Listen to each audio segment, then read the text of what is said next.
আসসালামু আলাইকুম। কেমন আছো সবাই?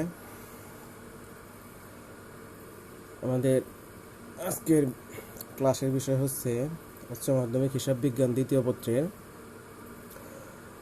তৃতীয় অধ্যায় নিয়ে, যে অধ্যায়ের নাম হচ্ছে নগদ প্রবাহ বিবরণী, ইংরেজিতে বলে হচ্ছে ক্যাশ ফ্লো স্টেটমেন্ট। আমরা আজকে হচ্ছে এই অধ্যায়ের বেসিক কিছু জিনিস নিয়ে কথা বলবো, অর্থাৎ লেকচার ওয়ানে এই অধ্যায় সম্পর্কে প্রাথমিকভাবে তোমাদের ধারণা দেওয়ার চেষ্টা করব। তো এখানে আমরা জানি যে হিসাব বিজ্ঞানের এই অধ্যায়টার মধ্যে থেকে প্রতি বছর আমাদের বোর্ডে কোশ্চেন সেট হয়, এবং দ্বিতীয় পত্রে যতগুলো অধ্যায় আছে সবচেয়ে সহজ অধ্যায়গুলোর মধ্যে এটা হচ্ছে একটি। এবং এই অধ্যায় সম্পর্কে যাদের মোটামুটি ধারণা থাকে, ম্যাক্সিমাম ছাত্রছাত্রী এই অধ্যায় থেকে উত্তর করতে পারে। তো যাই হোক, উত্তরটা যেহেতু অধ্যায়টা যেহেতু একটু সহজ, অধ্যায়ের প্রথমেই আমরা অধ্যায় সম্পর্কে বিস্তারিত একটু বলে নেব। তো অধ্যায়ের শিরোনামটা ছিল নগদ প্রবাহ বিবরণী। তো প্রথমে আমাদের জানতে হবে যে নগদ প্রবাহটা কি আসলে। স্ক্রিনে নগদ প্রবাহের একটা সংজ্ঞা দেওয়া আছে, তোমাদের একটু লক্ষ্য করো। একটা নির্দিষ্ট হিসাবকালে বিভিন্ন উৎস হতে নগদ অর্থের আগমন এবং বিভিন্ন খাতে নগদ অর্থের নির্গমনকে নগদ প্রবাহ বলে।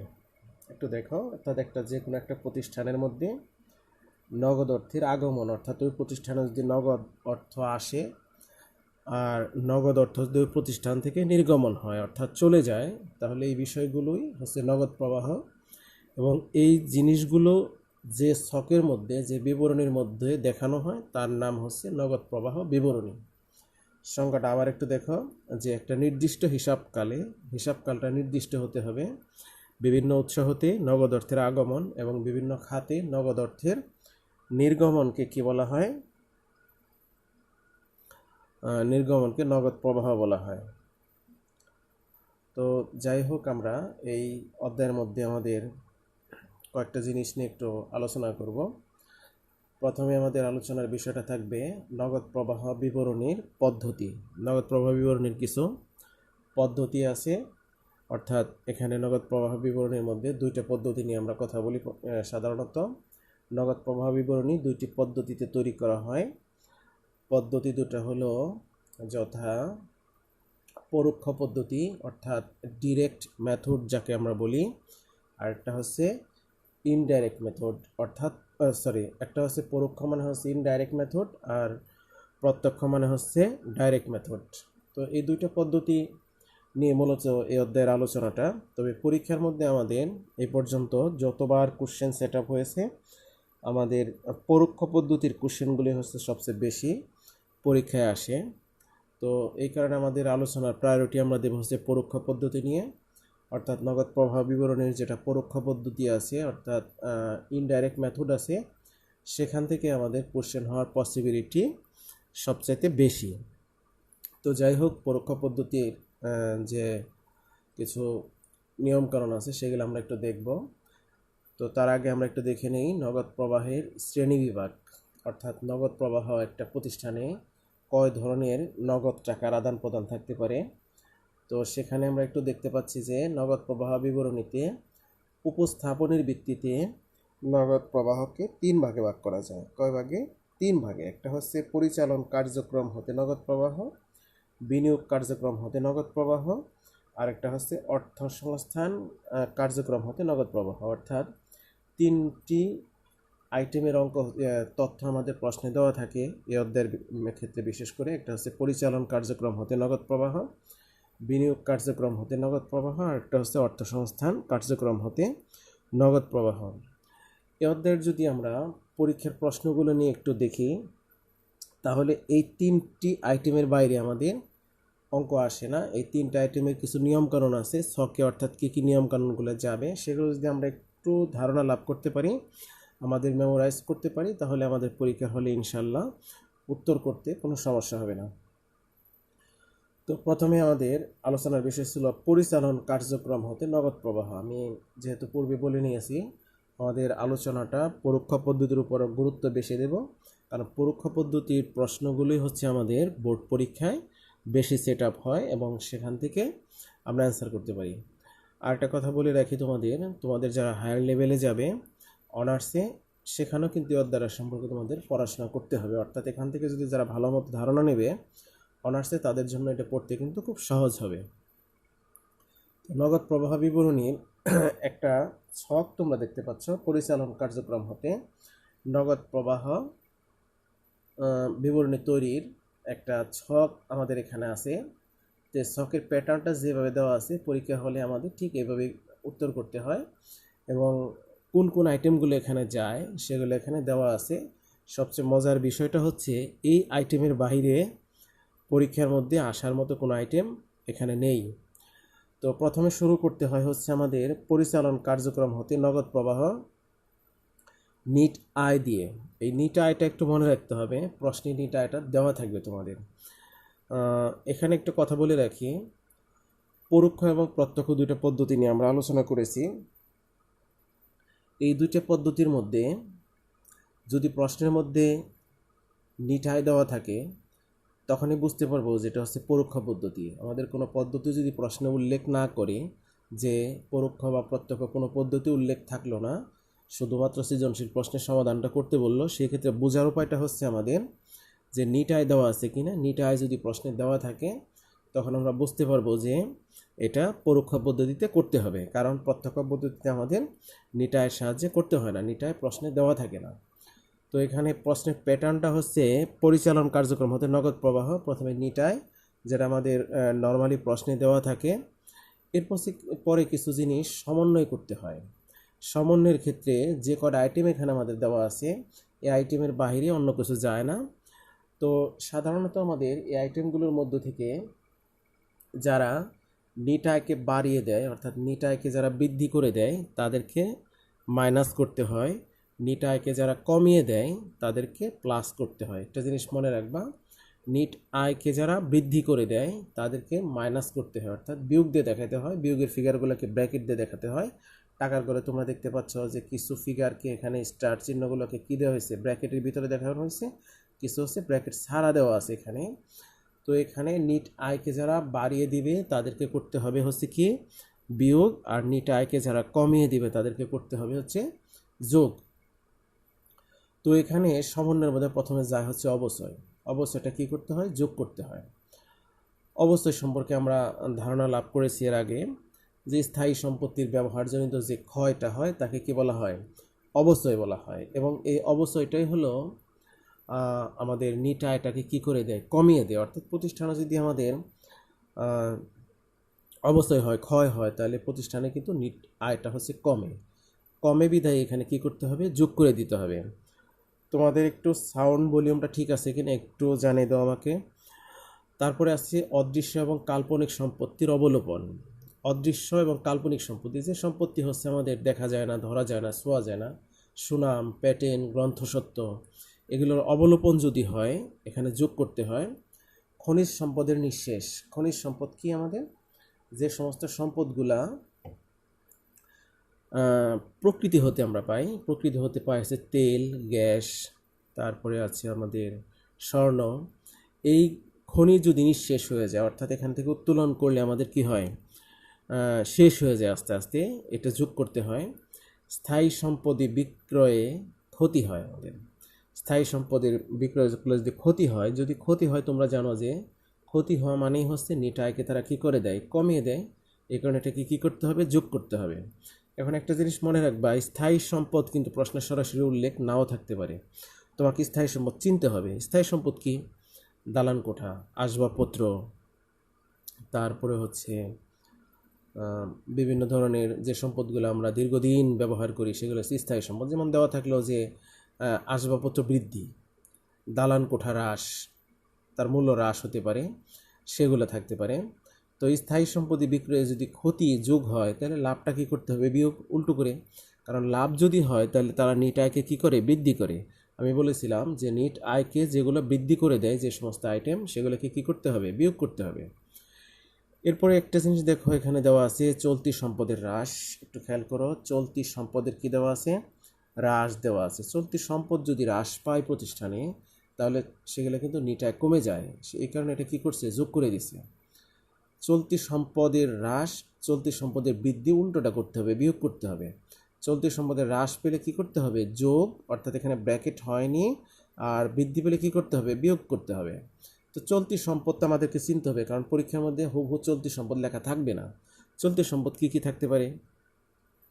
মজুত পণ্য থাকতে পারে। তারপর অন্যান্য যে সমস্ত চলতি সম্পদগুলো আছে, অর্থাৎ যে সম্পদগুলো আমরা সাধারণত কারবার 1 বছরের কম সময়ের মধ্যে ব্যবহার করি, সেগুলো হচ্ছে কি আমাদের চলতি সম্পদ। প্রাপ্য হিসাব থাকতে পারে। তারপরে হচ্ছে এই সমস্ত জিনিস দেখতে হবে, যদি হ্রাস পায় তাহলে কী করতে হবে? যোগ, আর বৃদ্ধি পেলে কী করতে হবে? বিয়োগ করতে হবে। এরপরটা দেখো, চলতি দায়ের হ্রাস বিয়োগ, চলতি দায়ের বৃদ্ধি কী করতে হবে? যোগ। অর্থাৎ সম্পদের উল্টো হচ্ছে দায়। এই যে চলতি দায়, চলতি সম্পদ, চলতি দায় কি আছে আমাদের? প্রদেয় হিসাব বা পাওনাদার থাকতে পারে, তারপরে ব্যাংক জমাতিরিক্ত থাকতে পারে, প্রদেয় নোট থাকতে পারে। এগুলো হচ্ছে আমাদের চলতি দায়। চলতি দায় যদি হ্রাস পায় তাহলে আমাদের কি করতে হবে? বিয়োগ করতে হবে, আর যদি বৃদ্ধি পায় তাহলে যোগ করতে হবে। তো এই যে প্রথম যে ফিগারগুলো আছে, টাকার ফিগার প্রথম কলামে, এগুলো যোগ বিয়োগ করতে হবে, অর্থাৎ যোগেরগুলো যোগ, বিয়োগেরগুলো যোগ করে তারপরে ডিফারেন্স যে ফিগারটা হবে, যোগেরগুলোর সাথে বিয়োগের যে আইটেমগুলো আছে সেগুলোর পার্থক্য যে টাকাটা আছে সেটা এখানে বসবে।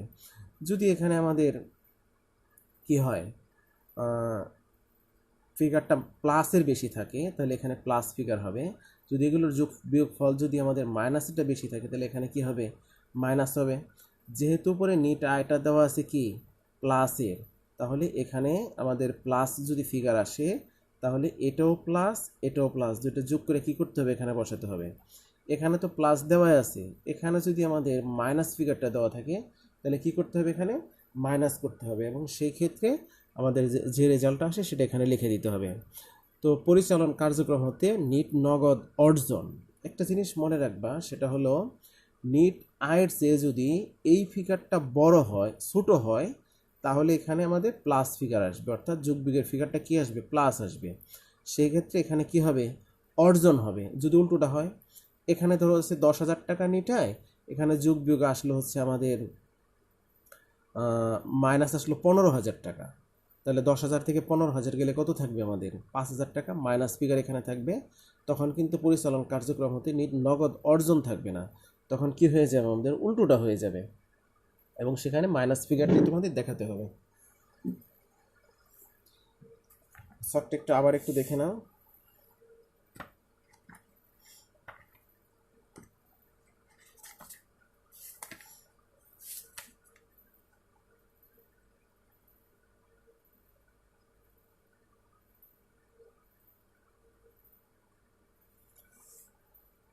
এবার আসছে আমাদের পরিচালনের পরে আসবে হচ্ছে বিনিয়োগ কার্যক্রম হতে। বিনিয়োগের বিষয়টা একটু খেয়াল রাখবে। এখানে হচ্ছে বিনিয়োগে কি কি আইটেম যায়? বিনিয়োগ কার্যক্রম হতে নগদ প্রবাহের ক্ষেত্রে এখানে যদি নগদ অর্থ বৃদ্ধি পায় তাহলে আমাদের কি করতে হবে? যোগ। আর যদি নগদ অর্থ হ্রাস পায় তাহলে করতে হবে কি? বিয়োগ। এখানে 3টে আইটেম যায়, একটু লক্ষ্য করলে তোমরা দেখবে 3টার বেশি আইটেম কিন্তু এখানে যায় না। স্থায়ী সম্পদ বিক্রয়, আমি যদি স্থায়ী সম্পদ বিক্রি করি নগদ টাকা কি হয়? আসে। এই কারণে এখানে কি হয়েছে? যোগ হয়েছে। অন্য প্রতিষ্ঠানের শেয়ার বা ঋণপত্র বিক্রয়, অন্য প্রতিষ্ঠানে যদি আমি শেয়ার বিক্রি করি অথবা ঋণপত্র বিক্রি করি তাহলে আমার প্রতিষ্ঠানে কিন্তু নগদ টাকা চলে আসে, এই কারণে এখানে কি করতে হবে? যোগ করতে হবে। তারপর একটা দেওয়া আছে, একটু লক্ষ্য করো, অন্য প্রতিষ্ঠানের প্রদত্ত ঋণের আসল আদায়।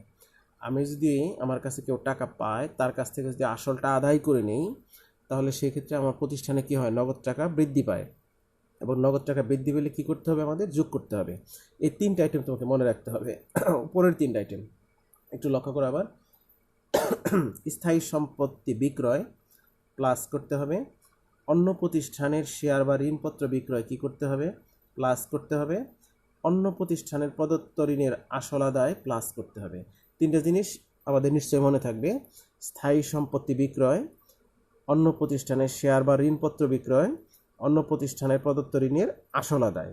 এই 3টার সাহায্যে আমাদের কিন্তু প্রতিষ্ঠানের নগদ টাকা বৃদ্ধি পায়, কারণ এই 3টে কী করতে হবে? যোগ করতে হবে। এই 3টার উল্টোটা, স্থায়ী সম্পদ বিক্রয় যোগ হলে স্থায়ী সম্পদ ক্রয়টা কি হবে? বিয়োগ করতে হবে। অন্য প্রতিষ্ঠানের শেয়ার বা ঋণপত্র বিক্রয় যোগ হলে অন্য প্রতিষ্ঠানের শেয়ার বা ঋণপত্র যদি ক্রয় করি সেক্ষেত্রে আমাদের কি করতে হবে, বিয়োগ করতে হবে। তাহলে দেখো একটু কালারিং আমরা একটু ম্যাচিং করে দিছি। এখানে লালের বিপরীত এই লাল, এই বেগুনির বিপরীত হচ্ছে এই বেগুনিটা। অন্য প্রতিষ্ঠানের শেয়ার বা ঋণপত্র বিক্রয় যোগ, তাহলে বিক্রয়ের জায়গায় শুধু কি হবে, ক্রয় থাকলে কি করতে হবে, যোগ করতে হবে। অন্য প্রতিষ্ঠানের প্রদত্ত ঋণের আসল আদায় যদি যোগ হয়, অন্য প্রতিষ্ঠানকে যদি আমি ঋণ প্রদান করি অর্থাৎ টাকা দিয়ে দেই, সেটা কি করতে হবে, বিয়োগ করতে হবে। একটু মনোযোগ দিয়ে খেয়াল করো, প্রথম তিনটা ফিগার যা দেওয়া আছে তার উল্টো হচ্ছে পরের তিনটা ফিগার। প্রথম তিনটা যেহেতু যোগ করছি, পরের তিনটা যেহেতু উল্টো, এই কারণে কী করে দিতে হবে, বিয়োগ দিয়ে দিতে হবে। তো খুবই সহজ জিনিস একটা। এরপরে সর্বশেষ যেটা দেওয়া আছে আমাদের, অর্থ সংস্থান কার্যক্রম হতে নগদ প্রবাহ পরোক্ষ পদ্ধতিতে। একটু ছকটা লক্ষ্য করো, এখানে তিনটে জিনিস তোমাকে মনে রাখতে হবে। এখানে কি কি যায়, এই সিম্পল তিনটা জিনিস কি কি যায় আমাদের, সাধারণ বা ইকুইটি শেয়ার ইস্যু, এটা থাকলে যোগ করতে হবে। সাধারণ শেয়ারটা কি, আসলে ইকুইটি শেয়ারটা আমরা জনসাধারণের নিকট যে শেয়ারগুলো বিলি করে থাকি, অর্থাৎ জনগণ সে শেয়ার ক্রয় করে যদি কোম্পানির মালিকানা লাভ করতে, তাকে সাধারণ শেয়ার বলে। এটা ইস্যু করলে আমরা কি হয়, আমাদের প্রতিষ্ঠানের টাকা বৃদ্ধি পায়, এ কারণে এটা যোগ করতে হয়। একটা হচ্ছে অগ্রাধিকার শেয়ার ইস্যু করি, শেয়ার যদি ইস্যু করি আমরা, তাহলে সেক্ষেত্রে কী হয়, আমাদের টাকা আসে। বন্ড বা ঋণপত্র যদি ইস্যু করি, তার মাধ্যমে আমাদের প্রতিষ্ঠানে কি আসতে পারে, টাকা আসতে পারে। এই তিনটে জিনিস যদি হয় আমাদের, দেখো একটু, সাধারণ শেয়ার বা ইকুইটি শেয়ার ইস্যু, অগ্রাধিকার শেয়ার ইস্যু, বন্ড বা ঋণপত্র ইস্যু, এই তিনটা আইটেম থাকলে কি করতে হয়, আমাদের যোগ করতে হয়। একটু খেয়াল করে, এই তিনটা কী করতে হবে, আমাদের যোগ করতে হবে। তিনটার উল্টোটা কালারের সাথে একটু যাও। সাধারণ বা ইকুইটি শেয়ার ইস্যু করছি, তার বিনিময়ে আমরা জনগণকে কী দেব, লভ্যাংশ প্রদান করব। লভ্যাংশ যদি প্রদান করি তাহলে নগদ টাকা কী হয়, চলে যায়, এই কারণে মাইনাস করতে হবে। অগ্রাধিকার শেয়ার প্রত্যার্পণ, অর্থাৎ শেয়ারের টাকা যদি জনগণকে ফেরত দিয়ে দেই অথবা লাভ দিয়ে দেই, সেই টাকাটা কী করতে হবে, আমাদের এখানে বিয়োগ করে দেখাতে হবে। বন্ড বা ঋণপত্র ইস্যুর বিপরীত হচ্ছে প্রত্যার্পণ, অর্থাৎ ফেরত দেওয়া, প্রদান করা। তাহলে সেই ক্ষেত্রে আমাদের কি করতে হবে, এখানে এই মাইনাস ফিগার দেখাতে হবে। অর্থাৎ প্রথম তিনটা আসছে কি আমাদের মাইনাস, আর পরে প্লাস, আর পরে তিনটা আসছে কি আমাদের মাইনাস। এখন একটু লক্ষ্য করো, এখানে যোগ বিয়োগ ফলটা যদি প্লাসের হয়, অর্থাৎ প্লাসের আইটেম যদি বেশি হয়, মাইনাসের আইটেম যদি কম হয়, তাহলে নিশ্চয়ই তোমরা লক্ষ্য করছো এখানে ফিগারটা কি আসবে, যোগফলটা প্লাস আসবে। সেক্ষেত্রে লিখতে হবে অর্থ সংস্থান কার্যক্রম হতে নগদ প্রাপ্তি। যদি এখানে মাইনাস ফিগার আসে তখন লিখতে হবে অর্থ সংস্থান কার্যক্রম হতে ব্যবহৃত নগদ টাকা। নগদ কি লিখতে হবে, প্রাপ্তি না লিখে ব্যবহৃত লিখতে হবে। ঠিক আমাদের ওই বিনিয়োগের ক্ষেত্রে একই কাজ করতে হবে। তো তোমরা নিশ্চয়ই দেখতে পাচ্ছ যে এই তিনটে ছক আমাদের যাদের মুখস্থ হবে, তোমরা বাসায় একটা কাজ করবে, ছকটা হচ্ছে লিখবে, তিনটা ছক অঙ্কন করে করে লিখবে এবং বারবার এটা হচ্ছে আমি যেভাবে বলে দিলাম এভাবে বাসায় পড়ার চেষ্টা করবে। যারা এই তিনটা ছক সম্পর্কে যাদের ভালো ধারণা হবে, আল্লাহর রহমতে তোমাদের ধরে নিতে পারো এই অধ্যায়ের 80% তোমাদের হয়ে গেছে। কারণ এই তিন ছকের বাইরে আল্লাহর রহমতে কখনোই অঙ্ক সেট আপ হওয়ার সম্ভাবনা নেই। হ্যাঁ, কিছু জিনিস আসতে পারে আমাদের, সেগুলো হচ্ছে যে নগদ প্রবাহ বিবরণীতে যায় না, অর্থাৎ বহির্ভূত দফাসমূহ আছে সেগুলো নির্ণয় করো। অর্থাৎ ক নাম্বারের যে কোশ্চেন আসে সেই কোশ্চেনগুলোও কিন্তু এই তিনটা ছকের ভিতর থেকেই আসে আমাদের। তো পরবর্তীতে যখন আমরা এই জিনিসগুলো হচ্ছে তোমাদের দেখাবো, প্র্যাকটিক্যাল যখন সলিউশন করব, তখন হচ্ছে তোমরা বুঝতে পারবে যে প্রশ্ন কত সহজ করে আসে তোমাদের জন্য। তো আজকে হচ্ছে আমরা খুব বেশি বিষয় নিয়ে কথা বলবো না, তিনটা নিয়মই যেহেতু এখানে আছে। আর যার বাসায় বইগুলো আছে বইগুলো একটু রিডিং করার চেষ্টা করবে, কারণ বই সম্পর্কে থিওরিটিক্যাল জ্ঞান যদি ভালো থাকে তো সেক্ষেত্রে তোমাদের অঙ্ক করতে কিন্তু খুব সুবিধা হয়। তোমাদের জন্য এই তিনটা ছক খুব মনোযোগ সহকারে পড়বে, স্ক্রিনশট দিয়ে খাতায় লিখবে। আগামী দিন যখন আমরা গাণিতিক সমস্যার সমাধান করতে যাব তখন দেখতে পারবে এই ছকের বাইরে কোনো প্রশ্ন তোমাদের পরীক্ষায় আসার সম্ভাবনা নেই। তো যাই হোক, সবাই ভালো থাকো, আল্লাহ হাফিজ।